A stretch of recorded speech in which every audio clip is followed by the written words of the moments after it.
Hey there everybody, it's Brittany. I am back with another tutorial using these awesome Jesse James beads that are available at Walmart. Y'all loved the last videos I did featuring these because they're so accessible, so I'm going to do another one. I think I'm going to use this brown and one of the cube stands. I'm thinking the turquoise is going to look really good with, or the aqua, whatever color this is, with the like beer bottle color. And then I think the yellow would look really nice with the more smoky color, but you could probably do like a real retro vibe with the yellow and brown. So think about it. If you want a yellow and clear or yellow and brown necklace, you can use this strand as well. I will link to walmart.com where you can buy these, and I'll also try and link to the strands as well. So we're gonna get started. I want to do not like a collar necklace, but more of a like a statement. We're going to use some items that I don't typically use, which are these clamshells, and then I'm going to use some Eslon. So we are going to make some like strands that we can hang in a collar, like fringe almost, and I'm really excited about it. So I also got out some 80 seed beads. I think these are 80, yeah, in gold, because we know I love a seed bead, we know I love gold. And then I also have this other strand, trio in tan, for some accent beads. So let's get started. This is going to be the main star of the show, the brown. Very earthy, very retro. Love it, love it, love it. I'm just going to open these up. I'm going to start by putting a seed bead on my Eslon. You might want to cut that at an angle if you're having trouble getting your beads on. But I'm just going to put that on.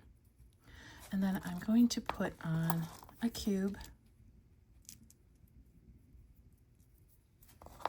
Probably 2 seed beads here. You see the sun is coming in bright through my window. Then I'm going to put on a table cut glass bead. 2 more seed beads.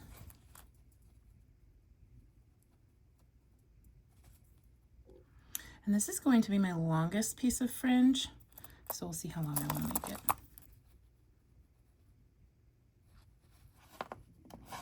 All right, so I have 5 and then my little glass bead at the end. What I'm gonna do is cut this off my spool. Okay, don't worry about the other end right now. We're gonna create a knot here. We'll go through twice though. 1. And 2.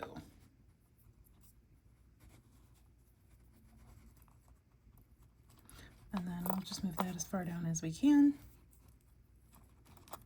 There we go. So we have a knot there, and I don't think our seed bead will be able to escape. It will not. Okay. Then I'm going to come up to the top. I did not put a seed bead at the top because we'll have our gold clamshell. Okay. So the reason why I'm using Eslon is because I love the movement. You can use wire, you can use beading wire, you can use whatever you'd like, but I wanted that movement today. So I'm going to come through my clamshell with my Eslon, move that clamshell all the way down to my bead. And then I have knotting pliers. You can use just fingers, you can use a knotting tool. I like my knotting pliers. I believe these are from, yeah, these are from Beadalon. And then what you're gonna do is start a knot, okay?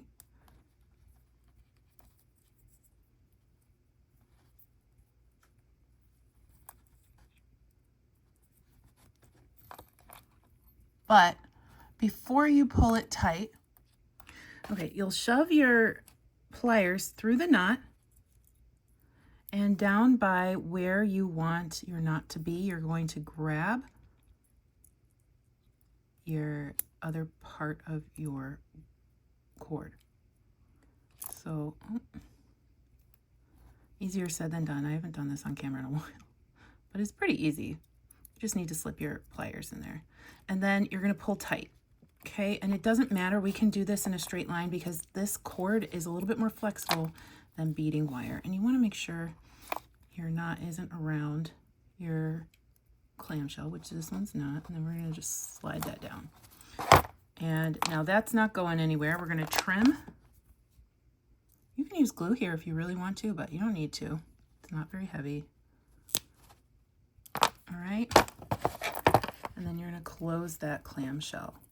And now you have a piece that you can hang on your necklace. Now, up to you. Do you want to cut off that tail? Do you want to fray it? You can do whatever you want. I'm going to make more of these. So I'm going to do 2 that have 4 on either side. I'm going to do 2 that have 3 on either side. And then we'll see how many beads I have left, because I have a second set of these. So you might just want to get 2 strands if you want to use a lot of brown beads. So I'll be back in just a moment. Okay, I've made my 5 drops. So I have 2 that are 3. I'm going to come out here a little bit. There we go. And I put a jump ring on each one. So 3s, I'll be on the outside.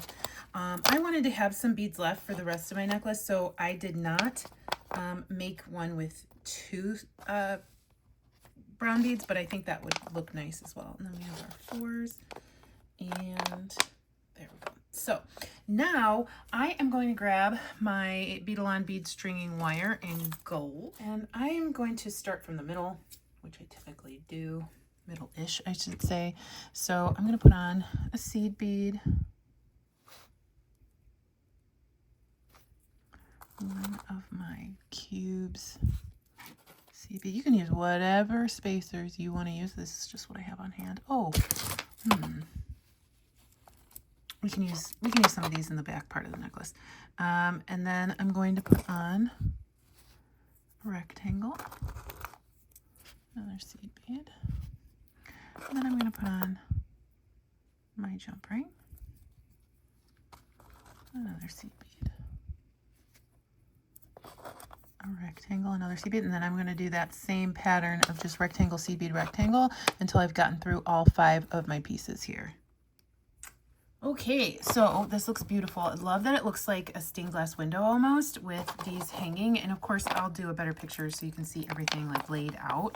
But they're so pretty. And then what I did was I cut these close to the seed beads. You might want to hit that with a little Loctite or some super glue so that they don't fray over time. Or you can hit them with like a branding tool that cuts threads. And then I am just going to bead up the side. I have several of my brown beads left, a bunch of, well, I have 4 of my brown beads left. And then I have another strand or a set of them. So if you want to make the whole necklace brown, that would be so fine.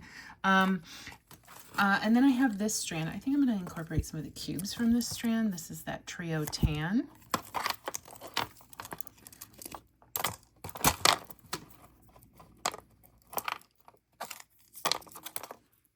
And then they have some nice coins on this one too. These are a little bigger than I want to use, so I think I'll use the coins and the cubes. Okay. So I did 2 seed beads between each one of these beads. I'm going to continue that. I'm going to do another 2 seed beads, a brown, 2 seed beads, 2 seed beads, and then a cube. Okay, 2 more seed beads, and then I'm going to go into my trio, my tan trio. So I'll do the coins next. And we had 1, 2, 3, 4, 5, 6 coins, so 3 for each side, and then we had 1, 5, 6, 7, 8, so 4 cubes for each side. So I'm going to go ahead and string this, and then I'll show you the finished result. All right, so everything is strung. I have a clasp, 2 crimps, and 2 jump rings, and we are going to put our clasp on one of the jump rings. I just checked to make sure that that jump ring or that clasp works. I did miscount. I did need 1 extra brown bead, so I popped open my second set of glass strands. But you can eliminate 1 of the beads or 2 of the beads from the design to make it fit with one strand. All right, so I am going to, this necklace is reversible, so it doesn't matter to me which side the clasp goes on. I'm using an easy crimp today, so I'm going to slide that on, put on my clasp,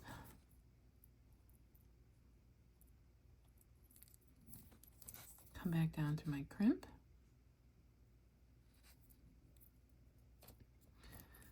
And then I'll grab my crimping pliers and push down the plunger on my easy crimp. Squish. Just make sure that's pushed in. And then I will pull my beads up. Hopefully that this wire can go through my beads a couple times. There we go. I just like how that looks better than cutting it off right at the crimp. I'm gonna move everything down. It's still in a like folded position, not straight, because I want to make sure that it is laying correctly, so there's no gappage, but also no, like, these aren't kinked up. So I'm gonna go ahead and make sure my jump ring is closed because it looks a little open here.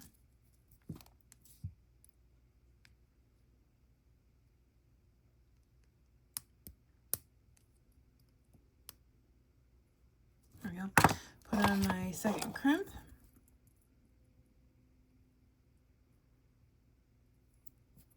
Come through my jump ring. And back down through my crimp. And here I'm going to put that wire through a couple beads before I crimp. Helps me get leverage. Grab the tail, grab the jump ring, and pull. Okay, and I'm going to make sure there's no slack. Everything's copacetic. And then we'll go ahead and squish. Trim both my wires.